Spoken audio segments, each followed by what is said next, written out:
Hi, everybody. I am back with a brand new story. And the story I have today is Owl Moon. It's one of my favorites by Jane Yolen. And this week is Celebrate Literacy Week. And the theme is taking us to new worlds. And I wanted to share this story because I really love the setting. I love the illustrations and I love the story.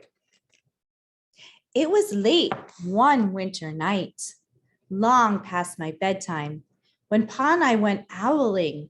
There was no wind, and the trees stood still as giant statues. And I love that simile in there. The trees were like statues. And the moon was so bright, the sky seemed to shine. And somewhere behind us, a train whistle blew long and low, like a sad, sad song.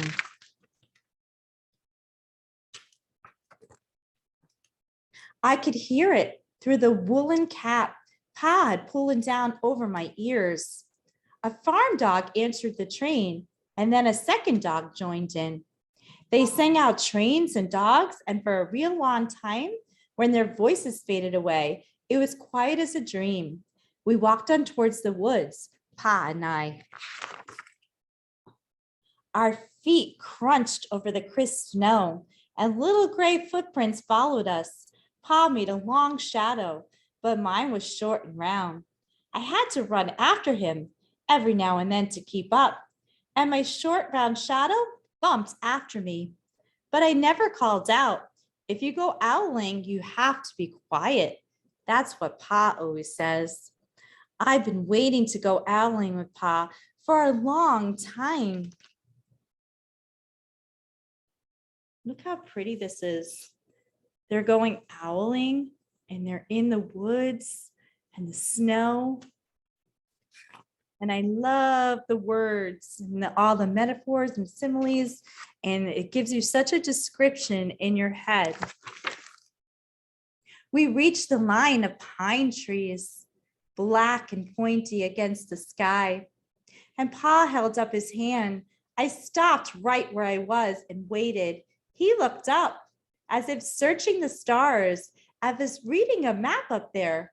The moon made his face into a silver mask, and then he called, "Ooh, ooh, ooh," the sound of the great horned owl. "Ooh, ooh, ooh." And you see all the pine trees?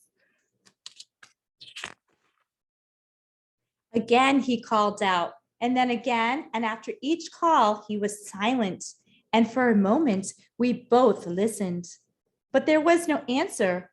Pa shrugged and I shrugged. I was not disappointed. My brothers all said sometimes there's an owl and sometimes there isn't.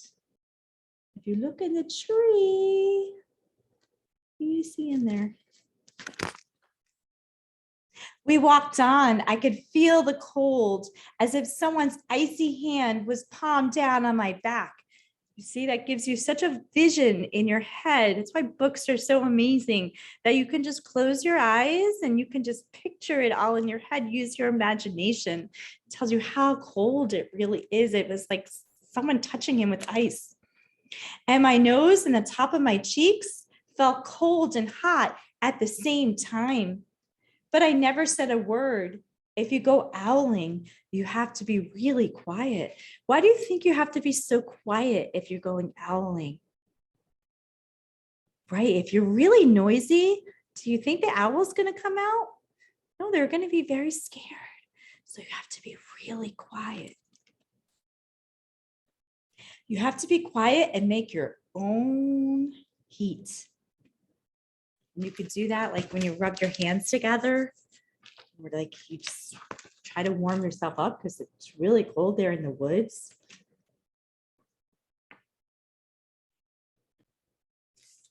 Okay, we went into the woods. The shadows were the blackest things I've ever seen. They stained the white snow. My mouth felt furry, for the scarf over it was wet and warm. I didn't ask what kinds of things hid behind the black trees in the middle of the night. When you're owling, you have to be very brave. So the woods can sometimes be a little bit scary place. but if you're owling, you have to be very brave.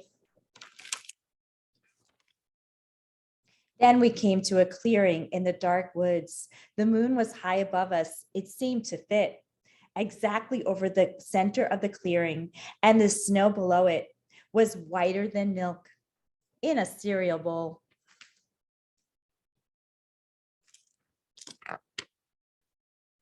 I sighed and Pa held up his hand. At the sound, I put my mittens over the scarf over my mouth and I listened hard. And then Pa called, "Hoo, hoo, hoo, hoo, hoo, hoo." I listened and I looked so hard that my ears hurt and my eyes got cloudy with the cold. Pa raised his face to call out again, but before he could open up his mouth, an echo came, threading its way through the trees. Hoo, hoo, hoo. Pa almost smiled. Then he called back, hoo, hoo, hoo, just as if he and the owl were talking about supper or about the woods or the moon or the cold. It's like they're having a conversation together. I took my mitten off the scarf of my mouth and I almost smiled too. So they're so happy. They've been trying to owl all day, looking for owls. They were owling. And finally they hear an owl echo back at them. The owl's call came closer from high up in the trees on the edge of the meadow. Nothing in the meadow moved. All of a sudden, an owl's shadow, part of the big tree shadow, lifted off. We watched silently with the heat in our mouths, the heat of all those words we had not spoken. The shadow hooted again.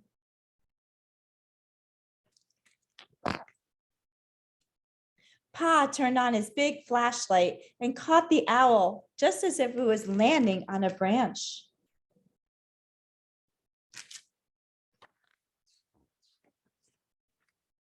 For 1 minute, 3 minutes, maybe even 100 minutes, we stared at one another.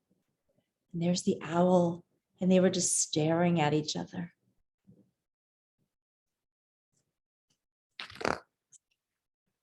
Then the owl pumped its great wings and lifted off the branch like a shadow without sound. Again, I love all the similes and metaphors in this book. It just, like, I could just close my eyes and visualize everything.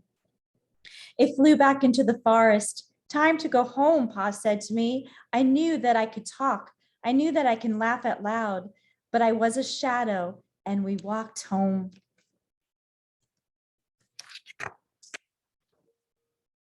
When you're owling, you don't need words or warm or anything but hope. That's what Pa says. The kind of hope that flies on silent wings under a shining owl moon.